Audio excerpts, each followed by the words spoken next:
아이고 살려주시오마니. 내가 미쳤지 여우굴인 줄 알고 왔다가 호랑이 발등을 찍었네. 환영합니다. 인생이라는 긴 여정 속에서 잠시 쉬러 가세요. 당신의 마음을 따뜻하게 해줄 황혼영 이야기가 시작됩니다. 에헤이, 귀한 발걸음 하셨구먼. 자, 이리들 가까이 와 앉아보시게. 오늘 이 보따리에서 꺼낼 이야기는 저 깊고 깊은 산골, 안개가 강물처럼 흐르는 그 으스스한 골짜기에서 시작된다네. 때는 바야흐로 달빛조차 구름 뒤로 숨어 숨을 죽이던 어느 금은밤이었지. 마을 사람들은 그 골짜기를 일컬어 곡소리 고개라 불렀다네. 왜냐고 그 고개 너머 외따로 떨어진 초가집 한 채 때문이지. 자, 상상을 해보시게. 사방은 칠흑같이 어두운데 산짐승조차 울음을 멈춘 그 적막강산에 홀로 서 있는 낡은 초가집을 말이야. 담장은 낮아 금방이라도 훌쩍 넘을 수 있을 것 같은데 이상하게도 그 집 근처만 가면 목덜미가 서늘해지고 발걸음이 무거워진단 말이지. 마당 한편의 선 감나무는 잎사귀 하나 없이 앙상한 가지를 하늘로 뻗고 있는데 그 모양새가 마치 억울하게 죽은 자가 하늘을 향해 손가락질하는 것처럼 기괴하기 짝이 없거든. 그 앙상한 가지 끝에 걸린 바람 소리는 마치 누군가 흐느끼는 소리 같기도 하고 혹은 원망 섞인 속삭임 같기도 해서 지나는 이의 간담을 서늘하게 한다네. 그뿐인가 처마 끝에 매달린 낡은 풍경은 바람도 없는데 가끔 챙그랑 소리를 내며 밤의 정적을 날카롭게 깨부수고 문창살 너머로 비치는 등잔불은 누군가 지켜보고 있다는 듯 파르르 떨리며 벽면 가득 거대한 그림자를 만들어내네. 사람들은 말하지. 그 집엔 산 사람의 온기보다 죽은 자의 한기가 더 가득하다고. 마을에서 가장 담력이 세다는 장정들도 그 집 앞을 지날 때면 고개를 숙이고 단숨에 달려가기 일쑤였네. 집 주위를 감싸고 도는 짙은 안개는 마치 살아있는 생물처럼 집을 집어삼키려 들고 축축한 흙내음 속에는 말로 다하지 못할 사연이 썩어가는 냄새가 섞여 있는 듯하지. 하지만 말이네, 오늘 밤은 좀 다르구먼. 저기 좀 보시게. 산 아래에서부터 살금살금 제 그림자에 놀라면서도 욕심에 눈이 먼 그림자 하나가 그 집 담장을 향해 다가가고 있지 않은가. 예로부터 전해 내려오는 이야기 중에 빈 집 터는 도둑보다 무서운 게 과부방 엿보는 도둑이라 했는데 오늘 이 얼간이 도둑놈은 제 발로 저승 문턱을 넘으려 하고 있구먼. 그놈의 발자국 소리가 낙엽을 밟을 때마다 밤의 정적은 비명을 지르고 숲속의 부엉이는 불길한 전조를 알리듯 부엉부엉 울어대네. 안개는 점점 더 짙어져 이제 초가집의 형체조차 흐릿해지는데 오직 안방의 그 희미한 등불만이 유혹하듯 번뜩이고 있지. 과연 저 문창살 너머에서는 어떤 기괴하고도 기막힌 일이 기다리고 있을지 벌써부터 가슴이 콩닥거리지 않나. 이제 그 금기의 문이 열리기 직전이라네. 그런데 말이야, 우리가 흔히 생각하는 불쌍하고 가련한 과부를 떠올리면 곤란하네. 이 집 주인인 설화라는 여인은 보통 내기가 아니거든. 지금 그 은밀한 방 안을 슬쩍 들여다볼까. 방 안은 정갈하다 못해 서늘한 기운이 감도는데 설화는 하얀 소복을 한 치에 흐트러짐도 없이 정갈하게 차려입고 촛불 앞에 앉아 있네. 그녀의 앞에는 녹그릇에 담긴 맑은 정화수 한 사발이 놓여 있고 그 곁에는 아주 날카롭게 갈린 은비녀 하나가 놓여 있지. 그 비녀 끝이 촛불에 반사되어 번뜩일 때마다 그녀의 눈빛 또한 서리발처럼 나를 세우네. 그녀가 입술을 달싹이며 나지막이 읊조리는 소리를 들어보게나. 사람의 마음이란 담장 밖에 꽃을 탐하는 나비와 같아. 결국 제 날개가 꺾이는 줄도 모르고 불길로 뛰어드는구나. 꽃은 제자리에 가만히 있을 뿐인데 나비는 왜 제 목숨을 걸고 향기를 쫓는단 말인가. 이 말 속에 오늘 우리가 마주할 이야기의 핵심이 담겨 있네. 눈에 보이는 것이 전부가 아니며 함부로 타인의 삶에 침범한 대가가 얼마나 가혹한지를 예고하는 것이지. 그녀는 단순히 자신을 지키려 하는 것이 아니라 인간의 본성 속에 숨겨진 추악한 탐욕을 시험하려 하고 있는 게야. 사람들은 그녀를 보며 남편 셋을 잡아먹은 살성 낀 여자라 손가락질하며 침을 뱉지만 사실 그녀는 세상을 꿰뚫어 보는 눈을 가졌던 게지. 그녀에게 이 방은 정절을 지키는 감옥이 아니라 인간의 욕망이 어디까지 타락할 수 있는지 지켜보는 감시탑이었던 거야. 어두운 밤 타인의 담장을 넘는 자는 제 목숨을 내놓을 각오를 해야 하는 법. 그녀는 오늘 밤 찾아올 손님에게 아주 특별한 선물을 준비하고 있네. 금이나 은이 아니라 제 삶을 송두리째 뒤흔들 눈물 젖은 깨달음과 뼛속까지 시린 후회 말일세. 보시게 그녀가 비녀를 들어 제 손등을 살짝 긋는 저 서늘한 결기를. 핏방울 하나 비치지 않을 만큼 서늘한 그 행동 속에는 3번의 혼인을 거치며 죽음보다 더한 고통을 견뎌낸 여인의 단단한 껍질이 느껴지지 않나. 겉으로는 연약한 꽃처럼 보이나 속은 억만근의 무게의 바위보다 무거운 법. 오늘 우리는 이 작은 방 안에서 벌어진 기싸움을 통해 깨닫게 될 것이네. 진정한 강함은 무력이 아니라 상대를 꿰뚫어 보는 통찰에 있으며 진정한 공포는 귀신이 아니라 통제하지 못한 제 마음 속의 욕심이라는 것을 말이야. 자, 이제 문 밖에서 도둑놈의 거친 숨소리가 들려오네. 그녀의 입가에 맺힌 그 알 수 없는 미소가 무엇을 의미하는지 이제부터 똑똑히 지켜보자고. 이제 이 기묘한 집의 주인 설화라는 여인이 대체 어떤 모진 풍파를 겪으며 살아왔는지 그 속사정을 좀 더 깊숙이 파헤쳐 봐야겠네. 사실 이 여인이 처음부터 이렇게 서늘한 기운을 풍기며 산골에 숨어든 건 아니었다네. 10수년 전만 해도 그녀는 이 고을에서 둘째가라면 서러울 정도로 고운 꽃사슴 같은 처자였지.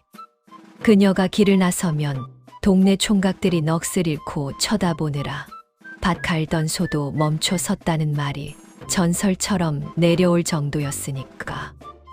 하지만 운명이란 놈은 참으로 고약해서 가장 아름다운 꽃에 가장 독한 서리를 내리는 법이지.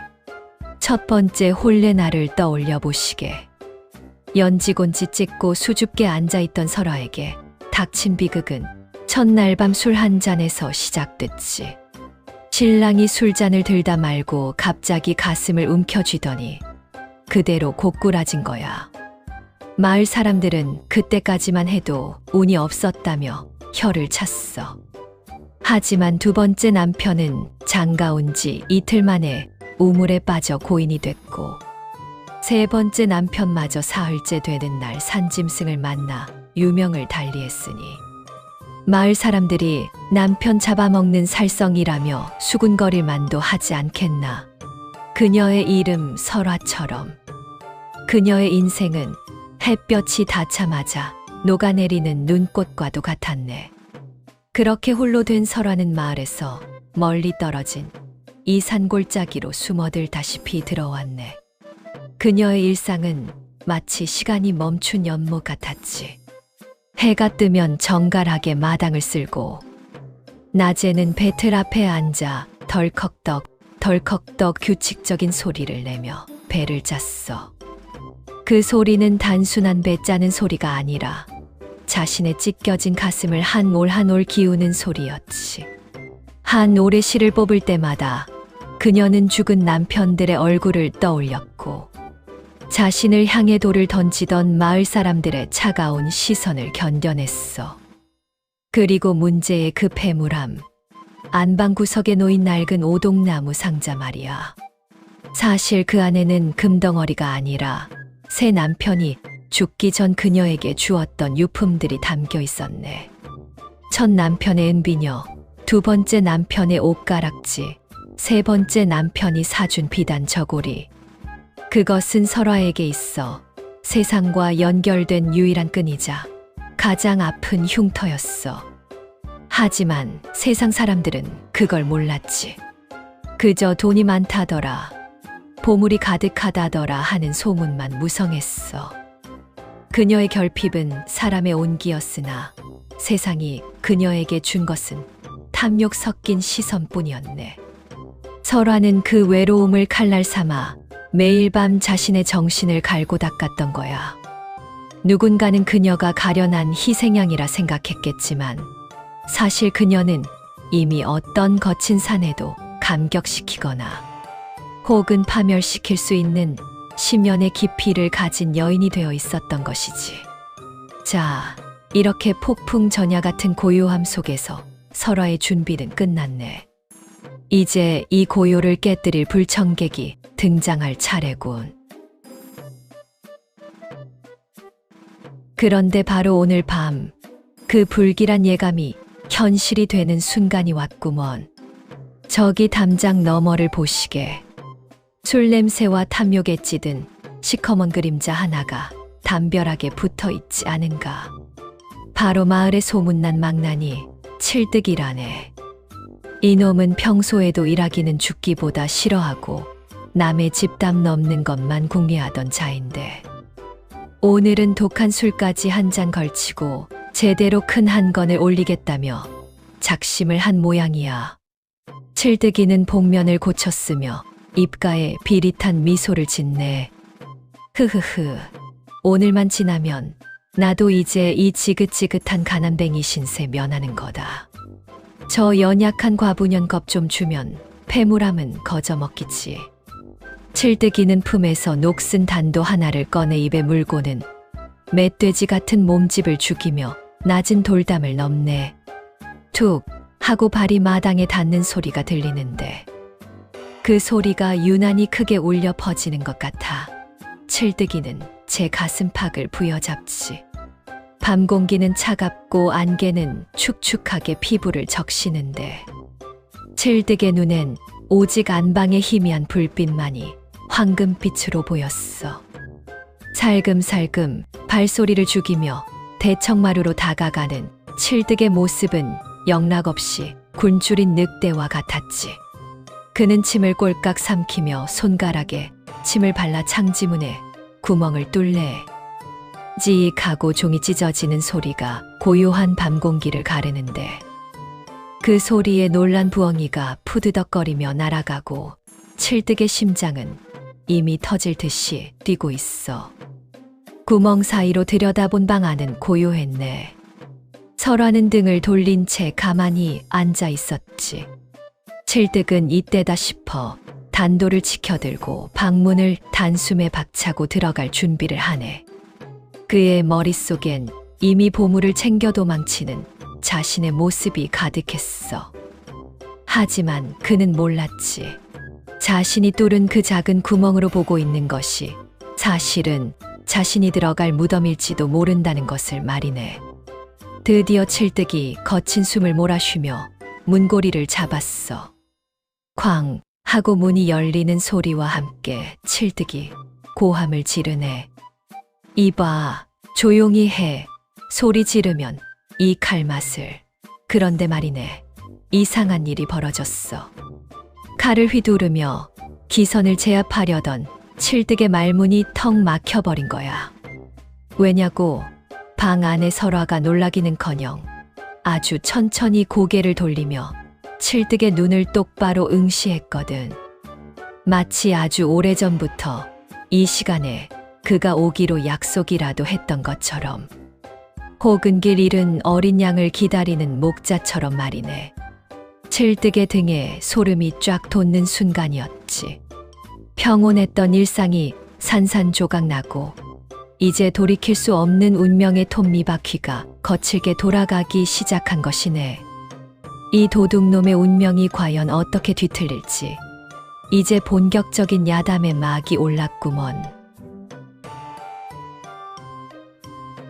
아주 은밀하면서도 긴장감이 서린 어조로 자, 이제 문은 열렸고 칼은 뽑았는데 어찌 된 일인지 칠득이 이발은 방구석에 딱 붙어버린 것 같구먼.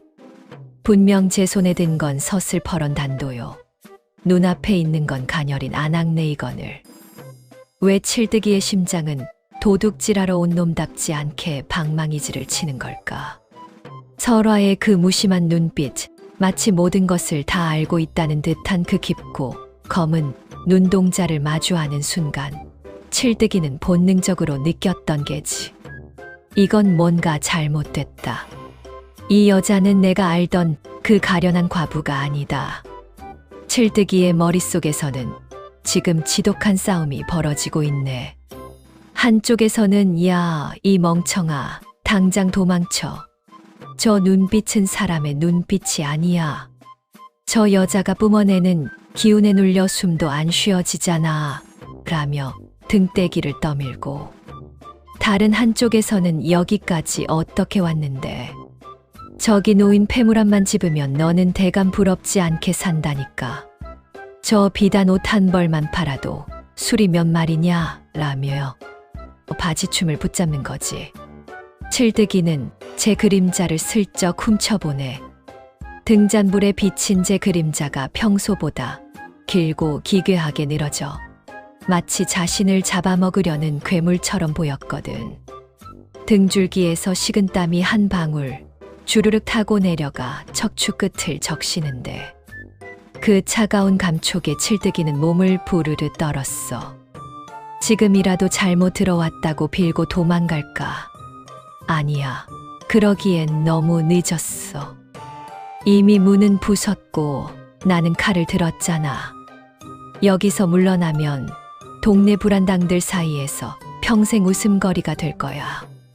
칠득이는 마른 침을 꿀꺽 삼키며 제 손에 든 칼자루를 다시 꽉 쥐어보네. 하지만 이상하게도 손에 힘이 들어가지 않아. 방 안에서는 향기로운 내음이 나는데 그 향기가 묘하게 사람의 정신을 몽롱하게 만들면서도 온몸의 근육을 하나하나 풀어헤치고 있었던 거야. 칠득이는 갈림길의 선계지.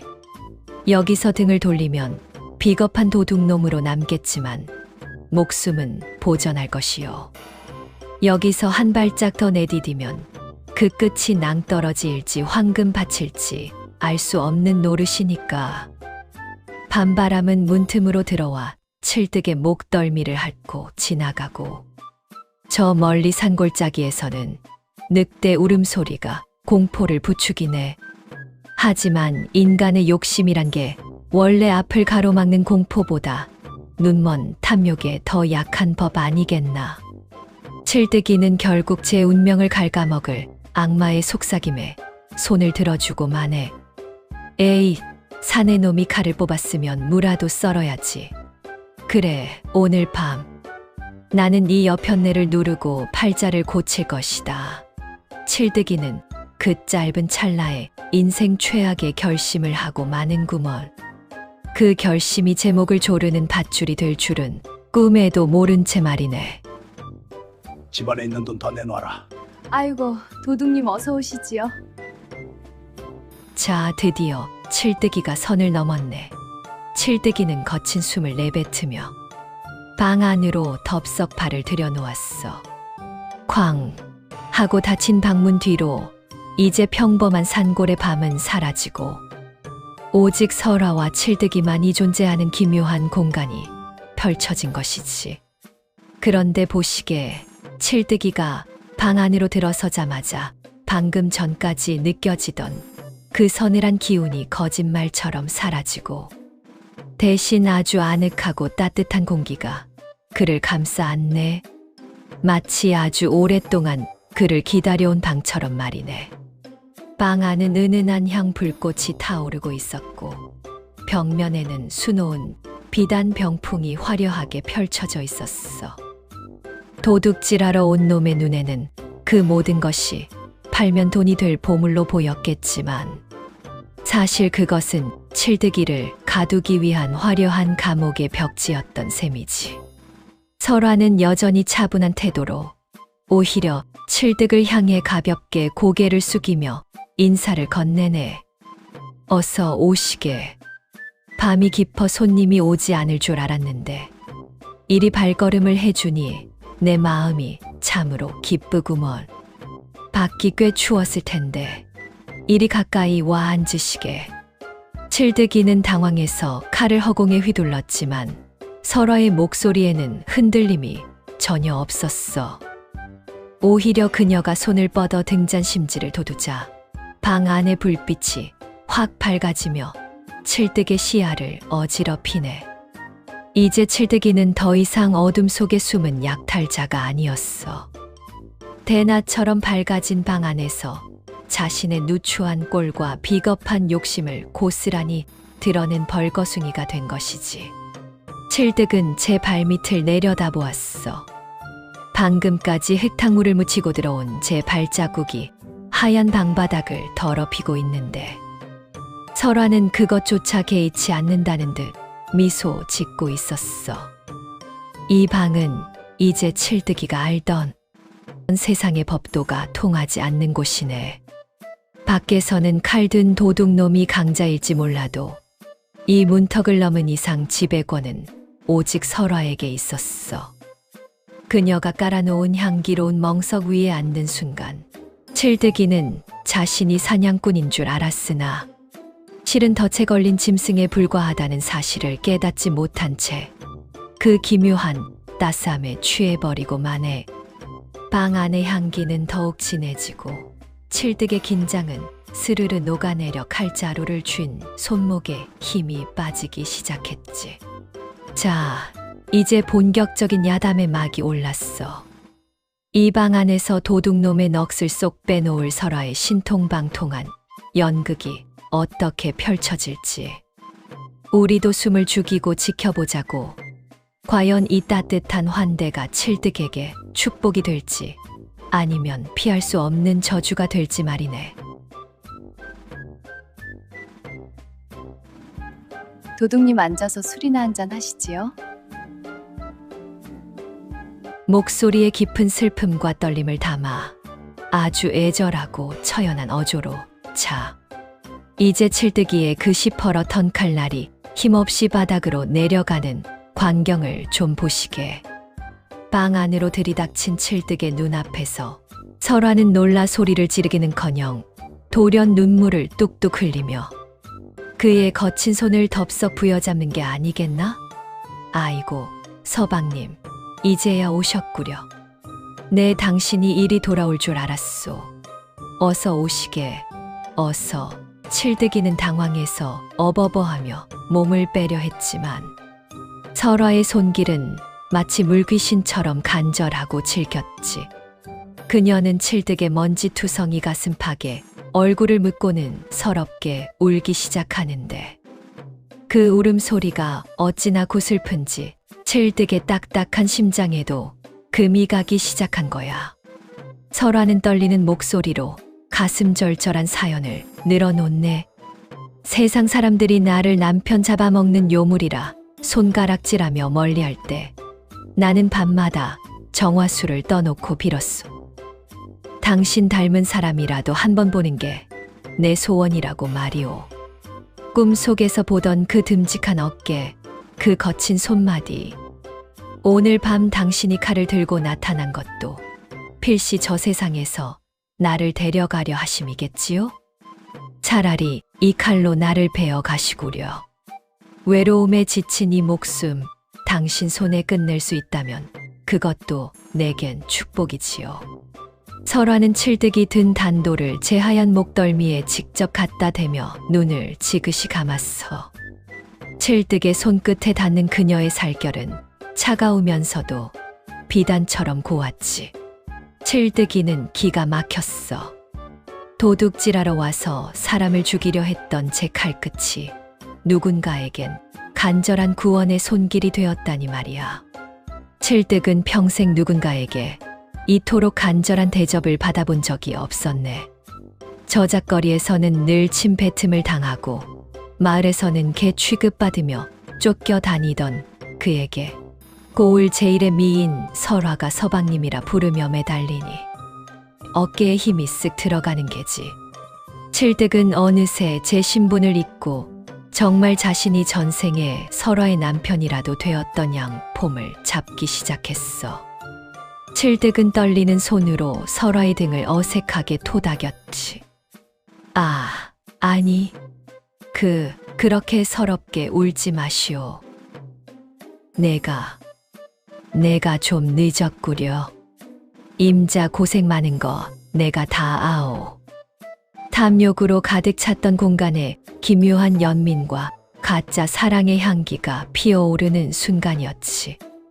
이것은 설화가 파놓은 가장 치명적인 함정, 감정의 덫이었던 거야. 칠득은 이제 돈보다 더 달콤한 권력욕과 명예욕에 취해가고 있었네. 자신이 이 가련한 여인을 구원할 영웅이라도 된 것 마냥 말이네. 방 안의 촛불은 두 사람의 그림자를 하나로 뭉쳐 벽면에 커다랗게 투영하고, 칠득은 그 그림자가 마치 대감집 주인과 부인처럼 보인다는 착각에 빠져들었지. 설화의 눈물 젖은 눈망울 속에는 칠득의 어리석은 욕망이 그대로 비치고 있었구먼.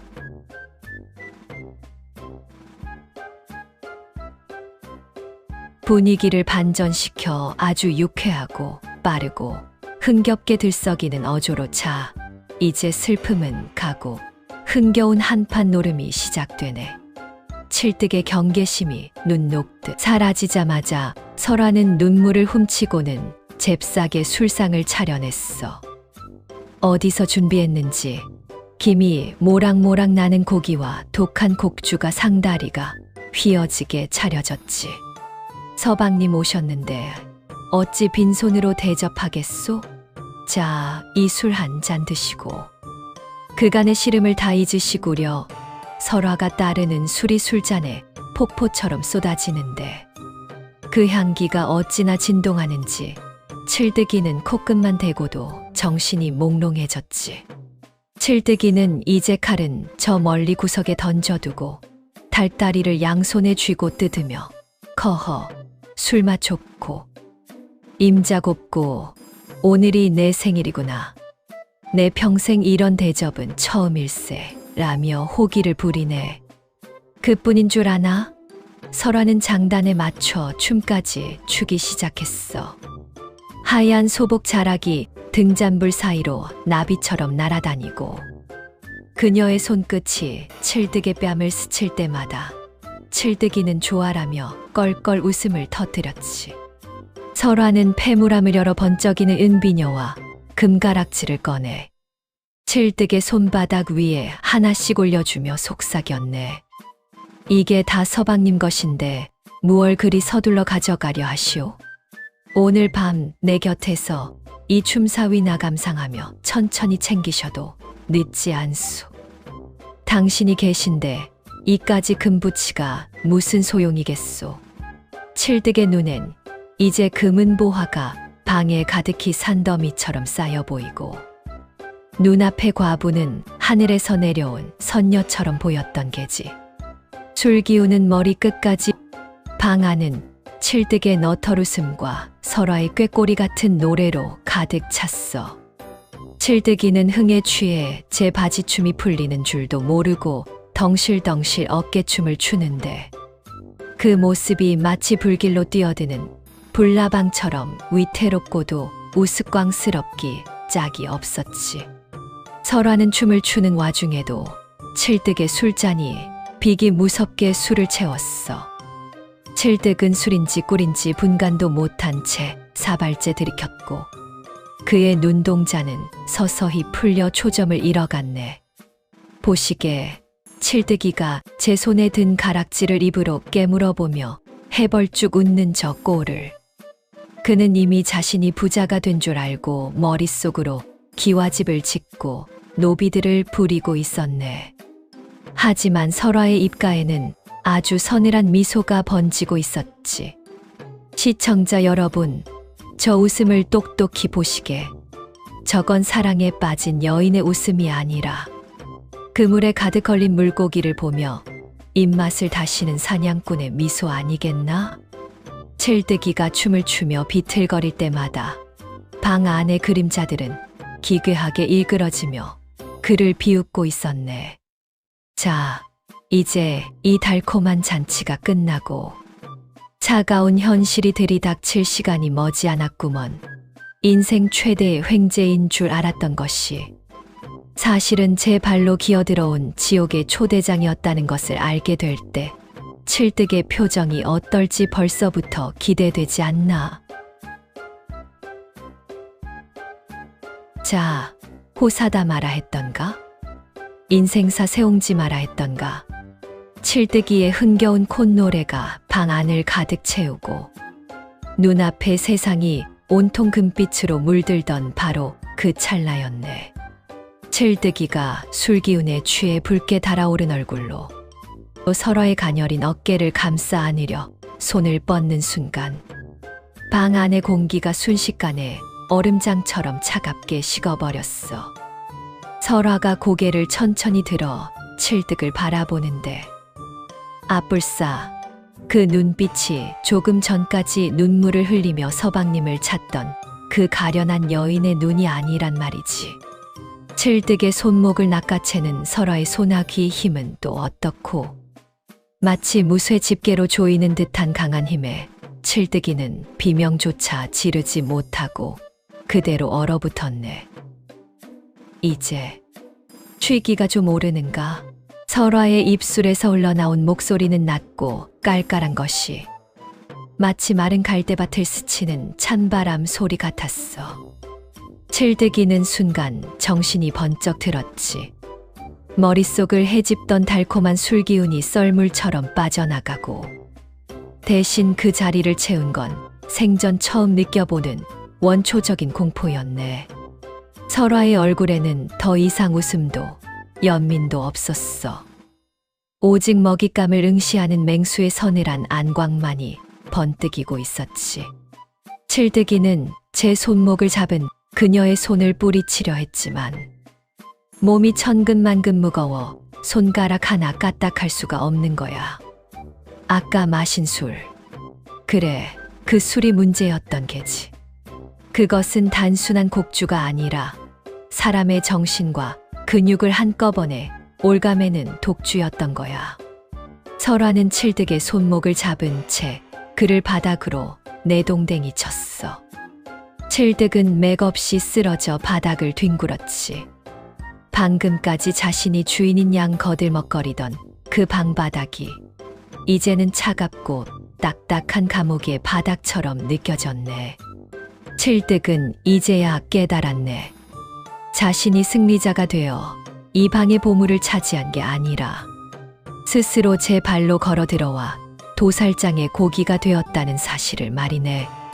겉보기엔 화려한 잔치였으나 실상은 죽음으로 가는 마지막 만찬이었던 셈이지. 방 안의 촛불이 파르르 떨리며 꺼질 듯 말 듯 기괴한 춤을 추고 설화의 그림자가 벽면을 가득 채우며 칠뜨기를 덮칠 듯 커지는 이 순간, 이것이 바로 인생의 단맛 뒤에 숨겨진 비릿한 쓴맛, 칠뜨기 맞이한 파멸의 전환점이었네. 칠뜨기는 공포에 질려 입술을 부들부들 떨며 설화를 올려다보았지만 그녀의 눈에는 오직 차가운 심판만이 서려 있었구먼.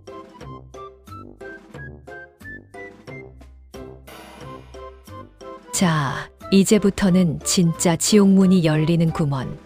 칠뜨기는 사시나무 떨듯 떨며 방바닥을 더듬어 아까 구석에 던져두었던 단도를 찾으려 했어. 칼. 내 칼이 어디 있지? 하지만 손끝에 닿는 건 차가운 바닥과 엎질러진 술뿐이었지. 칼은 이미 설화의 손에 들려 있거나 아니면 애초에 환상이었던 것처럼 사라지고 없었단 말이야. 그뿐인 줄 아나? 설화가 천천히 자리에서 일어나 벽면의 병풍을 걷어치우자 거기에는 거대한 나무 방망이와 시퍼런 날을 세운 도끼 한 자루가 걸려 있었어. 내 전 남편들이 왜 죽었는지 궁금하다 했지. 그들은 모두 너처럼 남의 것을 탐해 이 방에 들어왔다가 나갈 때는 제 발로 나가지 못했느니라. 설화의 목소리는 이제 방 안전체에 울려 퍼지는 거대한 천둥 소리처럼 칠득의 고막을 때렸어. 칠득이는 어떻게든 이 방을 빠져나가려 문을 향해 몸을 날렸어. 살려주시오. 문 열어. 누구 없소. 하지만 문고리는 꿈쩍도 하지 않는 거야. 밖에서 누군가 굵은 통나무 빗장을 지른 듯 아니면 귀신이 문을 붙잡고 있는 듯 단단히 잠겨 있었지. 창밖에서는 아까와는 비교도 안 될 정도로 기괴한 산짐승의 울음소리가 들려오고 바람 소리는 마치 수만 명의 망자가 한꺼번에 울부짖는 소리처럼 칠득의 귓전을 때렸어. 우우 소리와 함께 문창지가 심하게 덜덜거리는데 마치 밖에서 보이지 않는 손들이 문을 뜯고 들어오려는 것 같아 칠득은 오금이 저려왔지. 칠득은 이제 제정신이 아니었네. 사람 살려주시오. 내가 잘못했소. 폐물도 필요 없소. 그냥 보내만 주시오. 소리를 질러봐도 돌아오는 건 방 안을 가득 채운 설화의 서늘한 웃음소리와 자신의 메아리뿐이었지. 설화는 천천히 도끼를 내려 바닥을 긁으며 칠득에게 다가오네. 끼익 끼익 하는 쇳소리가 칠득의 심장을 도려내는 것 같았어. 칠득은 방구석으로 몰려 몸을 웅크린 채 부들부들 떨었지. 이제 그에게 남은 건 욕심도 배짱도 아니었어. 그저 살고 싶다는 비루한 본능뿐이었지. 위기는 여기서 끝이 아니었네. 설화가 도끼날을 칠득의 콧등 앞까지 들이밀며 나지막이 속삭였거든. 내 죄를 내가 알렸다. 내 놈의 탐욕이 내 목을 치는 칼날이 되었으니 누구를 원망하겠느냐. 이 방은 들어올 때는 내 마음이었으나 나갈 때는 내 허락 없이는 그림자 하나도 나가지 못한다. 칠득은 이제 숨조차 제대로 쉬지 못한 채 서서히 조여오는 죽음의 그림자 아래서 눈물을 왈칵 쏟아내기 시작했네. 자, 보시게. 천하의 불안당 칠득이가 한낱 한낙내 앞에서 똥오줌 못 가리고 우는 꼴을. 이것이 바로 악재가 몰려와 숨통을 끊어놓기 직전의 처참한 광경이라네.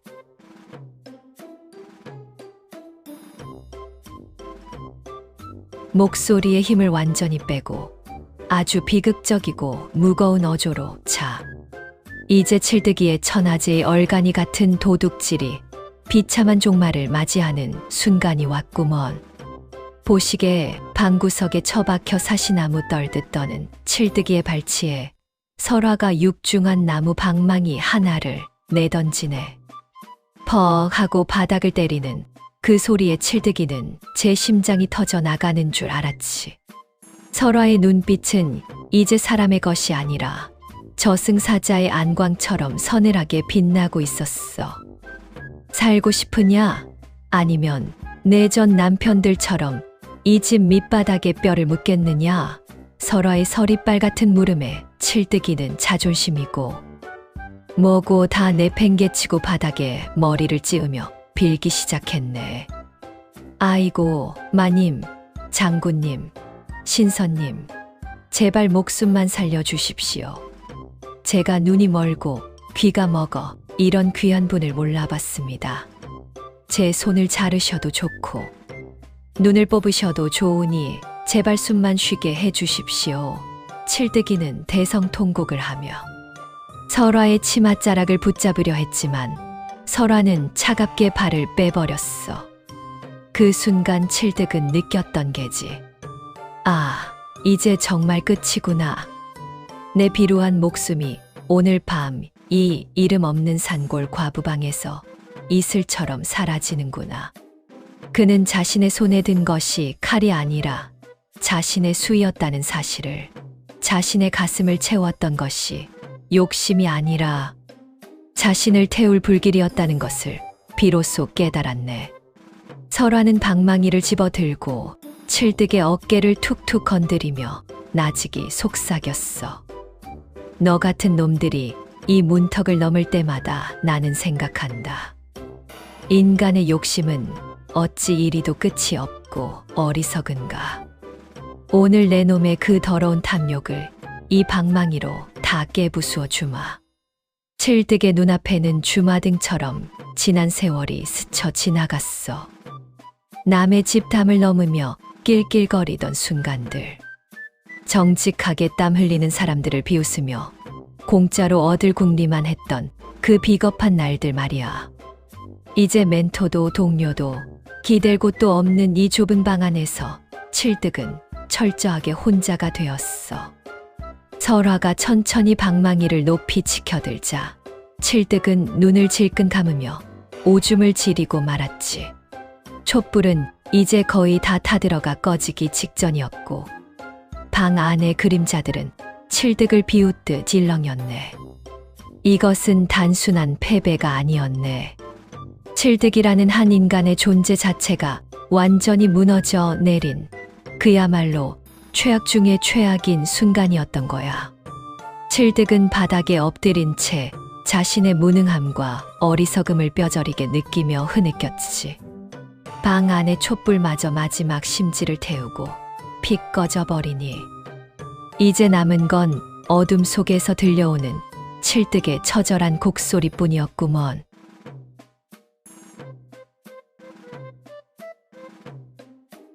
호흡을 길고 무겁게 가져가며 고요하면서도 애처로운 여운이 남는 어조로 촛불이 꺼진 어두운 방, 칠득이는 짐짝처럼 끌려 마당으로 내던져졌네. 차가운 새벽 공기가 젖은 옷새를 파고드는데 그게 칼날보다 더 아프게 살결을 찔렀지. 설화는 칠득을 마당 한 구석, 산더미처럼 쌓인 거친 장작더미 앞에 세웠어. 해가 뜨기 전까지 이 장작을 하나도 남김없이 다 패놓거라. 만약 단 한 토막이라도 남아있다면 너는 내 넷째 남편이 되어 영원히 이 집 귀신이 될 것이다. 설화는 그 서늘한 명령을 남기고 방으로 들어가 문을 걸어 잠갔지. 이제 넓디 넓은 마당에 남은 건 낡은 도끼 한 자루와 절망에 빠진 도둑놈 칠득이 뿐이었네. 칠득이는 멍하니 앉아 하늘을 올려다보았어. 금음달은 비웃듯이 구름 뒤로 완전히 숨어버리고 사방은 죽음 같은 정적만이 감돌았지. 칠득은 도끼자루를 잡았지만 손목에 힘이 하나도 없었어. 내 팔자야. 도둑질하러 왔다가 이 무슨 해괴한 머슴살이란 말이냐. 칠득은 서러움이 복받쳐 올라 장작을 안고 엉엉 울기 시작했어. 그 울음은 무서움 때문이기도 했지만 평생을 비겁하게 살아온 자신에 대한 지독한 혐오 때문이기도 했지. 내가 왜 그랬을까? 남들처럼 정직하게 땀 흘려 살았으면 지금쯤 따뜻한 아랫목에서 잠이나 자고 있을 것을. 왜 남의 것을 탐내어 이 지옥에 들어왔나? 밤이 깊어갈수록 칠득의 절망은 깊어만 갔어. 육체는 고달프고 정신은 피폐해졌지만 그 지독한 고독 속에서 칠득은 처음으로 자기 자신을 정면으로 마주하게 되었네. 자신이 얼마나 보잘것없는 존재인지, 타인의 것을 거저 얻으려던 마음이 얼마나 스스로를 갉아먹는 독이었는지 말이야. 그는 장작 하나를 집어들고 떨리는 손으로 도끼질을 시작했어. 하지만 눈물 때문에 앞이 보이지 않아 도끼는 자꾸 빗나갔지. 아이고, 조상님. 제가 정말 잘못했습니다. 그는 흙바닥을 치며 울부짖었네. 이것은 칠득의 인생에서 가장 긴 밤이었어. 달빛조차 비치지 않는 어둠 속에서 그는 자신의 과거를 하나하나 끄집어내어 참회했지. 동네 꼬마의 팽이를 훔쳤던 일, 시장통에서 할머니의 쌈짓돈을 노렸던 일, 그 모든 죄가 이 장작의 무게보다 무겁게 느껴졌어. 그는 눈물 섞인 땀을 닦아내며 한 번도 해본 적 없는 진심 어린 기도를 올렸네. 살려만 주신다면, 정말 살려만 주신다면 다르게 살겠습니다. 이 장작을 다 패고 나면 제 마음속의 도둑놈도 다 패서 없애버리겠습니다. 그 어두운 마당에서 보낸 시간은 칠득에게 단순한 노동의 시간이 아니었어. 그것은 썩어 빠진 자신의 영혼을 도끼질하여 깎아내고 바닥을 친 자만이 가질 수 있는 처절한 자기 반성의 시간이었던 거지. 밤새 들려오는 칠득의 흐느낌과 둔탁한 도끼질 소리는 산골짜기를 타고 멀리 퍼져나갔고 그 소리를 듣는 산짐승들조차 숨을 죽이며 이 죄 많은 영혼의 밤을 지켜보았네.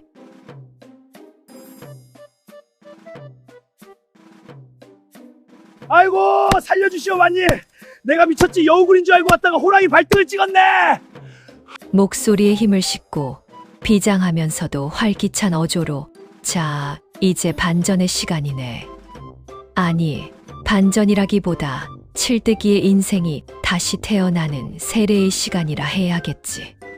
밤새 엉엉 울며 주저앉아 있던 칠득이가 갑자기 눈을 부라리며 도끼자루를 고쳐 쥐었네. 그래, 어차피 죽을 목숨이라면 일하다 죽자. 이대로 앉아서 귀신이 되느니. 내 손으로 내 살기를 파내겠다. 칠득이의 눈빛이 달라졌어. 탐욕에 절어 흐리멍덩하던 눈이 이제는 생존을 향한 강렬한 의지와 정직한 분노로 번뜩이기 시작한 거야. 그 분노는 설화를 향한 것이 아니라 평생을 비겁하게 살아온 자기 자신을 향한 것이었지. 칠득이는 우통을 훌렁벗어 던지고 장작더미 앞에 섰네. 팍팍 고요한 새벽 공기를 가르며 도끼날이 나무 가슴팍에 박히는 소리가 산골짜기에 울려 퍼졌지. 처음에는 어설프던 도끼질이 시간이 갈수록 절도 있게 변해갔어. 칠득이는 태어나서 처음으로 무언가에 이토록 집중해 본 적이 없었거든. 근육은 비명을 지르고 손바닥에선 피가 배어 나왔지만 그는 멈추지 않았어.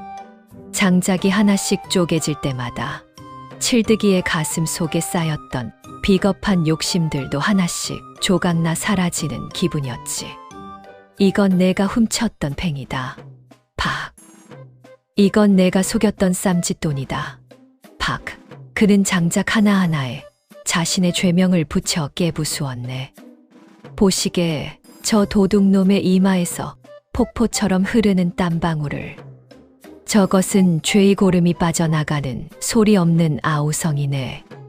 칠득이는 이제 설화가 무서워서가 아니라 자신과의 싸움에서 이기기 위해 도끼를 휘두르고 있어.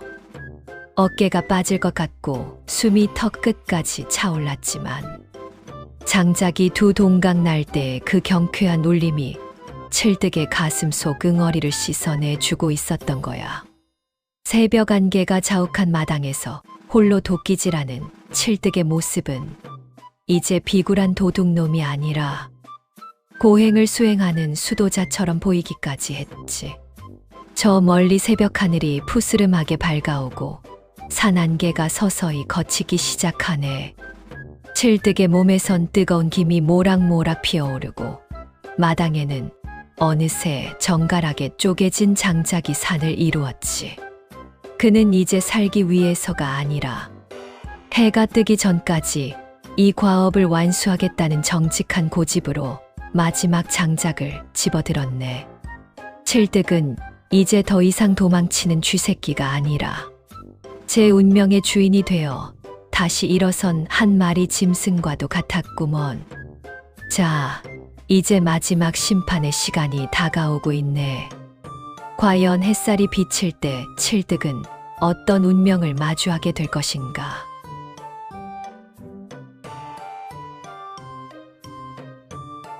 호흡을 가다듬고 엄숙하면서도 감동적인 어조로 드디어 산 너머로 붉은 해가 찬란하게 고개를 내밀었구먼.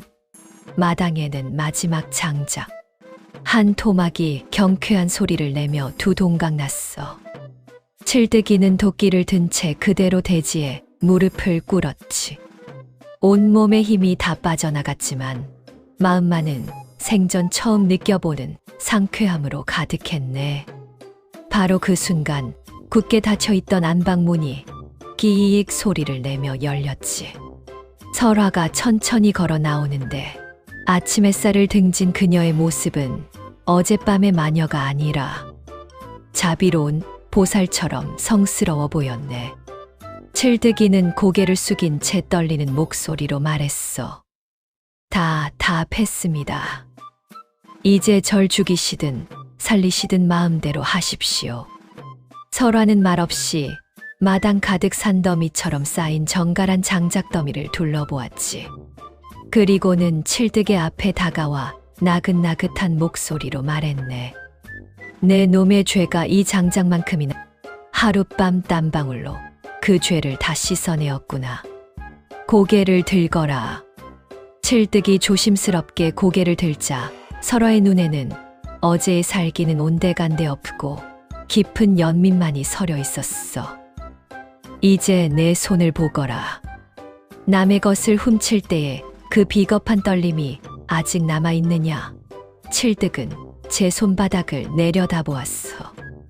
피물집이 터지고 굳은 살이 박힌 그 투박한 손은 이제 더 이상 도둑놈의 손이 아니라 정직한 노동자의 손이었지. 칠득은 다시 한번 뜨거운 눈물을 쏟아내며 설화의 발치에 머리를 조아렸네. 설화는 방 안에서 보따리 하나를 가져와 칠득의 앞에 놓아주었어. 이 안에는 내가 탐내던 금도 은도 없다. 다만 내가 산을 내려갈 때 허기를 달랠 따뜻한 주먹밥 한 덩이와 다시는 길을 잃지 말고 정직하게 걸어가라고 챙겨주는 집신 한 켤레가 들어있을 뿐이다. 가거라. 그리고 다시는 이 고개 너머를 보지 마. 내가 오늘 흘린 땀이 내 인생의 유일한 재산임을 잊지 말거라. 칠득은 보따리를 품에 안고 연신절을 올렸어. 감사합니다. 정말 감사합니다, 마님. 평생 잊지 않겠습니다. 설화가 가리킨 문은 이제 칠득에게 도망쳐야 할 탈출구가 아니라 새로운 삶으로 향하는 희망의 문이었던 셈이지. 칠득은 설화가 준 집신을 가슴에 꼭 품고 맨발로 산 아래를 향해 달려갔네. 그의 등 뒤로 아침 새소리가 축복처럼 쏟아지고 칠득의 울음 섞인 웃음소리가 골짜기를 가득 메웠어. 그는 이제 도둑 칠득이가 아니라 하룻밤 사이에 다시 태어난 새 사람 칠득이로 세상을 향해 나아가는 것이네. 그 뒷모습이 어찌나 당당하던지 지켜보는 나도 가슴이 뭉클하더구먼.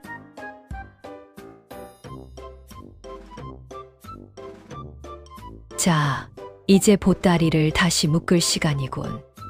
칠득이가 떠난 마당에는 이제 고요한 평화만이 가득하네. 첫 장면에 보이던 그 기괴한 안개와 음산한 그림자들은 이제 온데간데 없어. 따스한 아침 햇살이 초가집 지붕의 볏짚 사이사이를 황금빛으로 물들이고 담장가에는 이름 모를 들꽃들이 싱긋 웃으며 고개를 내밀고 있네. 설화는 대문 앞에 서서 칠득이 사라진 먼 길을 한참 동안 바라보았어. 그녀의 얼굴에는 더 이상 차가운 기운도 슬픈 한도 보이지 않았지. 마치 큰 숙제를 하나 끝낸 사람처럼 아주 편안해 보였단 말이야. 그녀는 가볍게 옷매무새를 다듬고는 마당에 터진 집단 하나를 주워 제자리에 놓았네. 사람들은 여전히 그녀를 남편 잡아먹는 무서운 과부라 부르며 멀리하겠지만 사실 그녀는 이 험한 세상에 서기를 잃고 탐욕의 눈먼 영혼들을 비추는 작은 등불이었을지도 모르지. 욕심의 눈먼 자들에게는 지옥 사자로 나타나 겁을 주고, 진심으로 뉘우치는 자들에게는 자비로운 스승이 되어 새 삶을 열어주는 수호신 말일세. 이제 그녀의 집은 더 이상 곡소리 나는 집이 아니라 사람 만드는 집이라 불러야 하지 않겠나? 이야기라는 게 그렇네. 듣고 나면 허무한 것 같아도 그 속에 뼈가 있고 살이 있는 법이지. 오늘 밤 혹시라도 남의 것을 탐내거나 쉬운 길만 찾으려던 마음이 있었다면 우리 칠드기에 피나는 도끼질을 한 번쯤 떠올려 보시게나. 정직하게 흘린 땀방울만이 진정한 보석이라는 것을 말이네. 설화는 다시 안방으로 들어가 배틀 앞에 앉았어. 이제 그녀의 배 짜는 소리는 예전처럼 슬프지 않고 마치 새 생명을 축복하는 자장가처럼 부드럽게 산골짝을 타고 흐르네. 자, 이제 이 늙은 이야기꾼도 이만 물러가야겠구먼. 해는 벌써 중천에 떴고 세상은 다시 활기차게 돌아가고 있으니 말이네. 오늘 사연이 가슴에 남으셨다면 잊지 말고 황혼야단 보따리 다시 찾아주시고 주변에도 이 기막힌 사연 널리 알려주시게. 다음에 더 진하고 기막힌 보따리 들고 올 테니 기대들 하시고. 그럼 다들 정직하게 땀 흘리며 행복하시게나. 허허허. 오늘 이야기는 어떠셨나요? 다음 이야기는 훨씬 더 재미있을 거예요. 구독과 좋아요 부탁드립니다. 다음에 또 만나요.